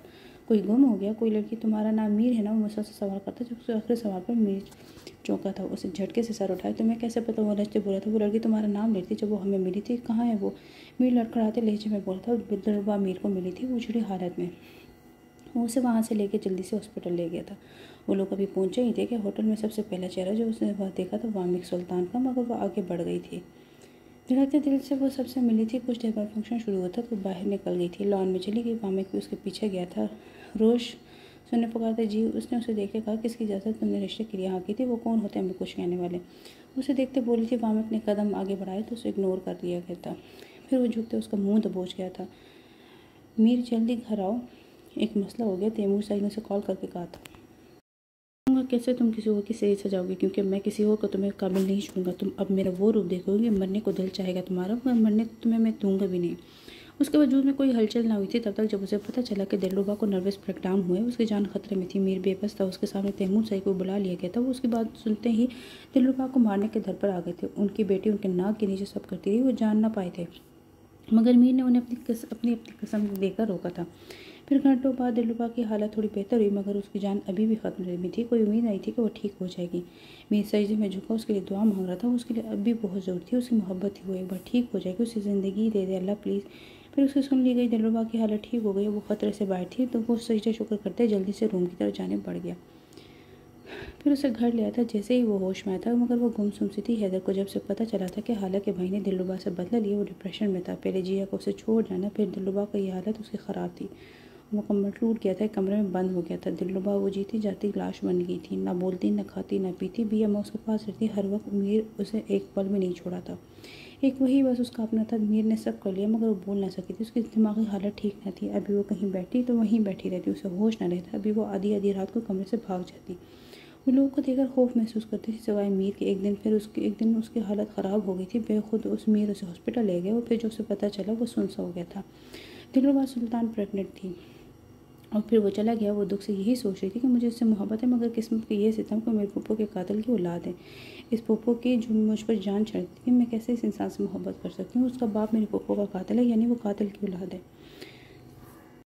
ये बात जब तैमूर साहिब को बताई तो बस दिलरुबा को मार देना चाहते थे। वो इससे घिन महसूस करते थे। उसके वो बाबा जो उस पर जान छिड़कते थे, अब उसको देखने तक नहीं पसंद करते थे।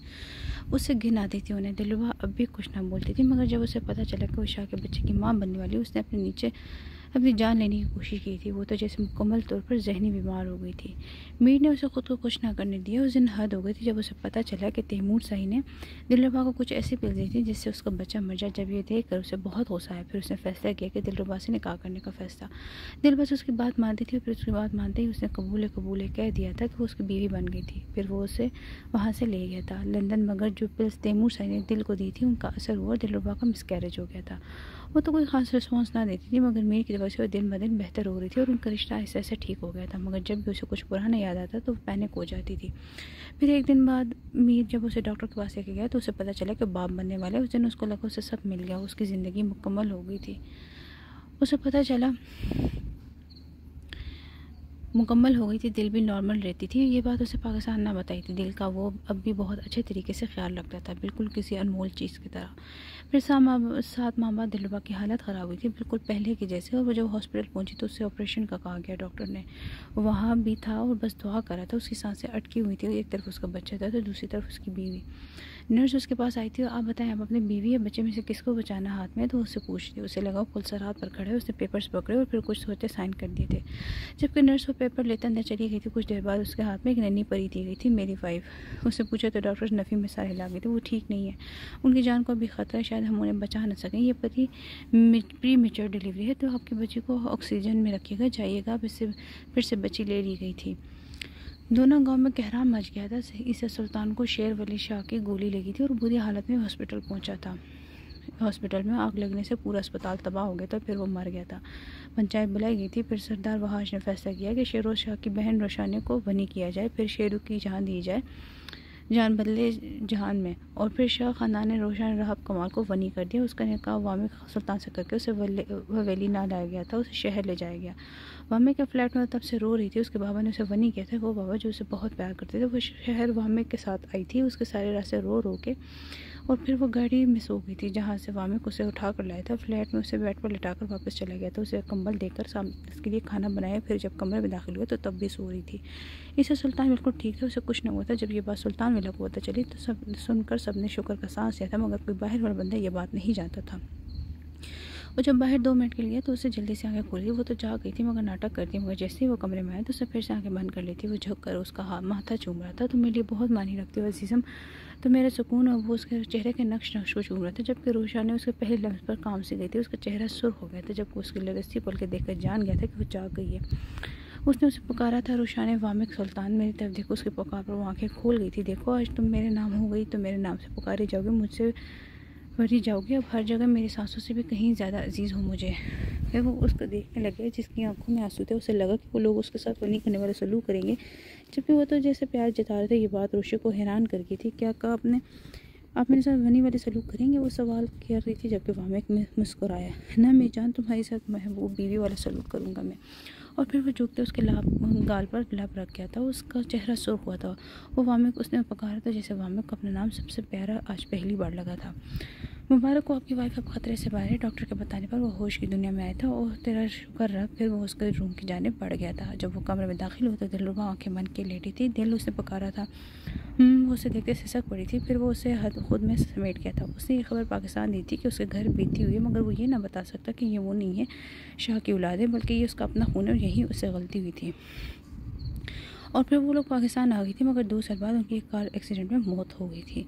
उसके बाद से दोहा मीर को भी अम्मा ने संभाला था। 7 साल, और वो अपने कमरे की बालकनी में खड़ा गुजरे सालों को सोच रहा था। वो भयानक रात उसे आज भी आती जब उसे पहली बार बाबा ने बांटा था। वो गुस्से में घर आया था। उसे मिसबा को भेजा कि वो दोहा को बुला लो। कुछ देर बाद वापस आई तो रो रही थी। क्या वो मिसबा, उसने पूछा। तो बोली कि दोहा ने उसे थप्पड़ मारा, लड़ाई भी की है, जबकि उसके बाजू पर जख्म भी थे।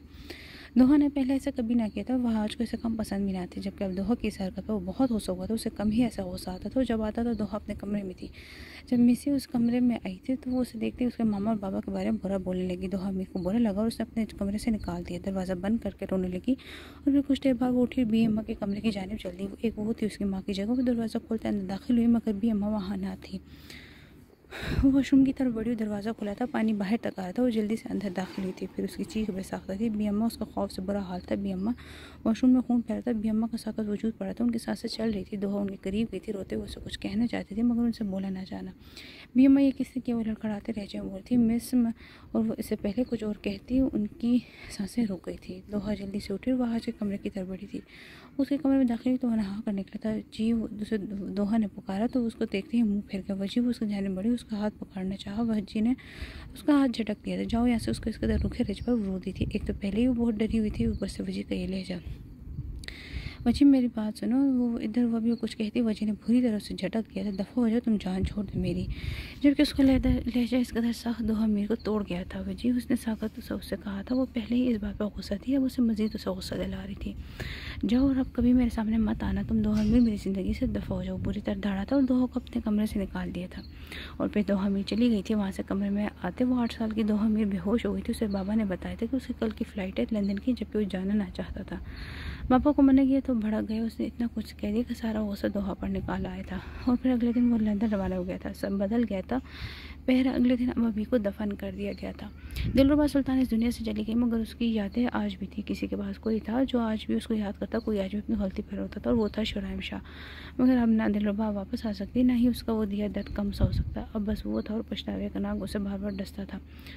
दिल ने कहा था मीर से एक बार, दुनिया ऐसी क्यों होती, किसी के बदले बुरे अमल का बदला किसी और से लेती है तो ये भी नहीं देखती कि अगला बंदा पहले ही किस हैसियत से गुजर रहा है या बस काबिल भी है कि इतना कुछ बर्दाश्त कर सके। उसके साथ भी ऐसे ही तो हुआ था। आज उसे जाना था दादा की ज़मीन के, वो तो अपनी तैयारी मुकम्मल करता बाहर बाग में चले गया। हवा चल रही थी, शायद बारिश होने वाली, तभी नज़र उसकी दोहा की बालकनी की जानिब गई थी। वो वहाँ खड़ी थी, उसके हाथ में एक टेडी बियर था, वही जो उस रात उसके हाथ में था। उस रात भी रो रही थी, अभी वो रो रही थी। उसकी आंखें उसकी आसमान पर थी, आंसू तो उतर रहे थे। उसकी आवाज़ से सरदार के दिल को कुछ हुआ था। वो अचानक उसे टेडी बियर हवा में उछाला था, वो ज़रूर ज़मीन पर जा गया था।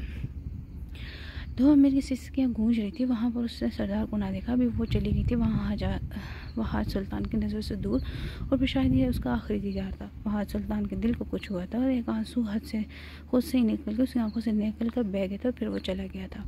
वो घर में दाखिल हुआ तो रोशी कहीं ना थी। रोशी उसने पुकारता मगर वो बाहर ना आई। उसने किचन में देखा, फिर वॉशरूम देखा, कहीं भी नहीं थी। फिर अचानक उसका फ़ोन बजा, शेरू की कॉल थी।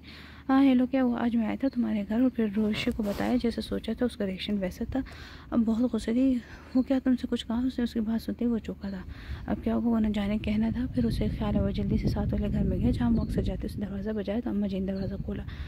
उनसे रोशे का पूछे तो वो लाजमी का इजहार करने लगी। वो हर जगह देख चुका था, न जाने कहाँ थी। उसका दिल रुक रुक कर चल रहा था। फिर वो नीचे मेन गेट के पास गए। तुमने किसी लड़की को देखा है इधर काले कपड़ों में? उसने वॉचमैन से पूछा था। फिर उसको बताने पर बिल्डिंग के पिछले महीने पार्क में गिर गए जहाँ वो एक बेंच पर बैठी थी। उसे दूर से देखते पहचान गया था। उसे बता दिया वो सब बस इन दो को एक करने का उन्होंने प्लान किया था। रोशे को झटका लगा था। आज वो किसी और के नाम हो गए तो उसके आंसू मुसलसल बह रहे थे। रुखसती का वक्त हुआ तो नाना के गले रखकर फूट फूट कर हुई थी। फंक्शन गांव में ही था, बिल्कुल छोटा सा फंक्शन। हसन अलवी आया, उसका निकाह हुआ। रुखसती थी। उसे कल से वहाज को ना देखा था। कल उसकी याद के साथ वो आखिरी बार हुई थी। वो मोहब्बत जो उसकी कभी ना थी वो दिल के कोने में दफन हो गई थी। फिर उसे रुखसत कर दिया गया था। उसने आखिरी नज़र विला को देखा था जहाँ उसकी ज़िंदगी के सर्दो गर्म गुजरे थे।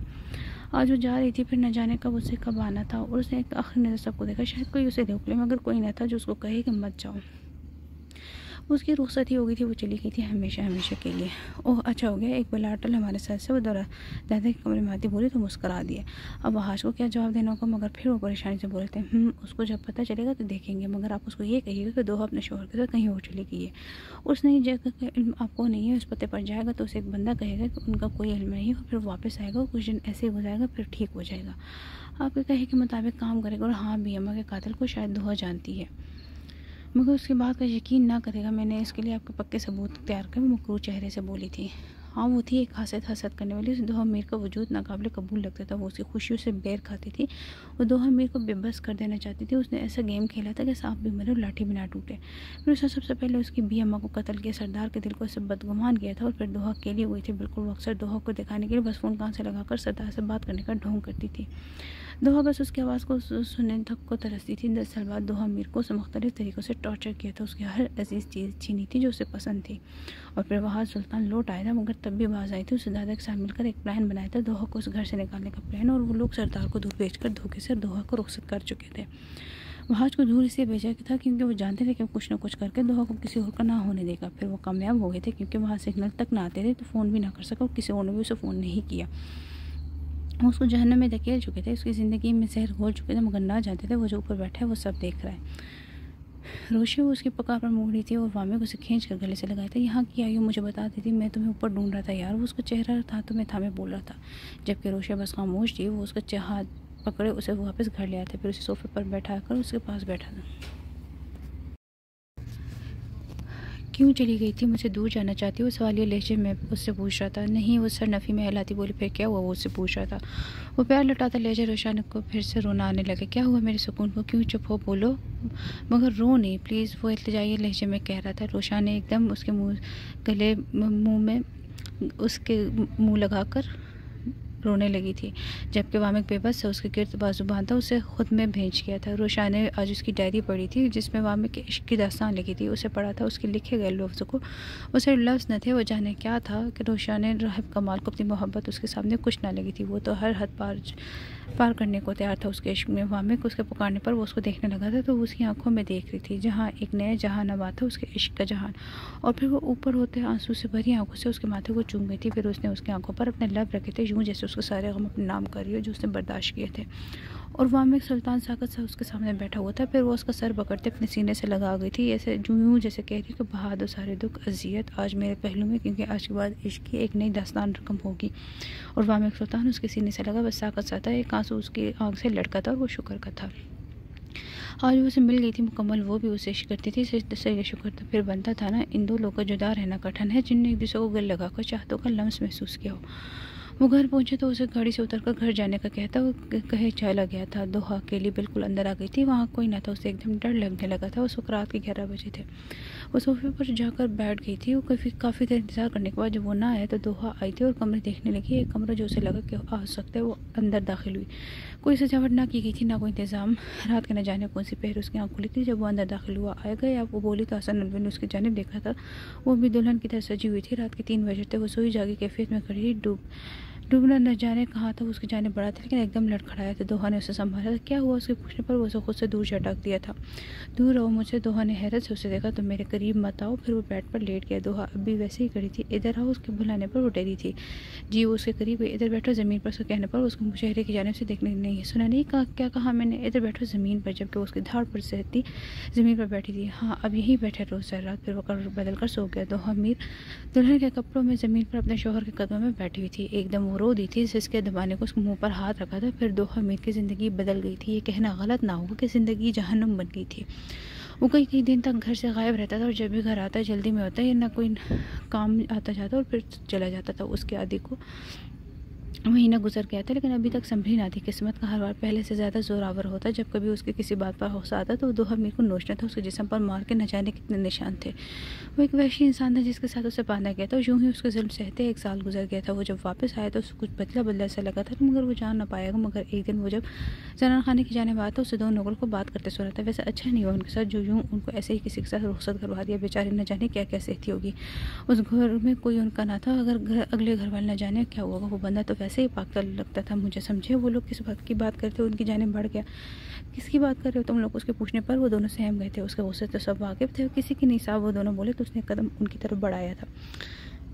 बता रहे हो? यानी उसने बस ये कहा था कि दोनों हिम्मत करते बोल ही गए थे। वो जी दोहा बेगम। सरदार को लगा उसको सुनने में गलती हो। क्या कहा? उससे फिर पूछा। वो जी दोहा बेगम की वजह से सुल्तान साकत रहेगा, ये कैसे हो सकता है? वो जल्दी से अंदर की जाने बढ़ तो सामने मिसबा खड़ी थी। इधर आओ, उसके यूँ बुलाने पर उसकी जाने आई थी। क्या हुआ? दोहा कहाँ है? उसके पूछने पर मिसबा का रंग उड़ गया। वो अपने घर है उसने कहा तो सरदार को जैसा अब झटका लगा था कि ये कैसे हो सकते हैं। वो जल्दी से दादा के कमरे की जाने भागा था जहाँ वो आराम कर रहे थे। ये क्या है? आपने कहाँ भेजा है? वो दोहा को ऐसे जब मैं आज पहली बार उससे बात करता। बरखुदा बात करने की तमीज़ भूल गए हो क्या तुम? वो आराम से बोले थे, पहले ही जानते थे उसका रिएक्शन। मैंने जो पूछा आपसे उसका जवाब दें। किससे पूछकर आप लोगों ने उसकी ज़िंदगी का फैसला किया था? कहाँ है वो? उसे हमने उसकी मर्ज़ी से रुखसत किया, उसने हाँ की थी। इसके लिए तुम कौन होते हो उसकी ज़िंदगी में आकर धूस जमाने वाले? उन्होंने अलमारी से एक पर्ची निकाली, उसे दी। अगर उसे मिलना चाहते हो तो जाओ मिला उससे। और फिर वही हुआ जो उन्होंने कहा तो उसे वहाँ मिली। वो लोग कहीं वो चले गए थे और वहाँ सुल्तान आज से ही मेन हारा था। वो उसे हर जगह तलाशियाँ मगर वो कहीं ना थी। वो पागल हो रहा था उसकी जुदाई में मगर वो कहीं ना थी। न जाने कहाँ चली गई थी, किस हाल में थी। वो तड़प रहा था। आज वहाँ सुल्तान कोई नहीं था। उसको आज इल्म हुआ था कि दोहा मीर की तकलीफ़ हो जब उसके पास कोई नहीं था। अरसा हुआ था उसे देखने को। वहाँ सुल्तान बेबस था, बहुत बेबस। वो नीली आंखों वाला सरदार दोहा मीर के इश्क में आज बेबस था। एक बार मिल जाओ दोहा मीर, तुम्हें 7 परों में छुपा लूँगा, कोई आँख तुम तक ना पहुँच सके।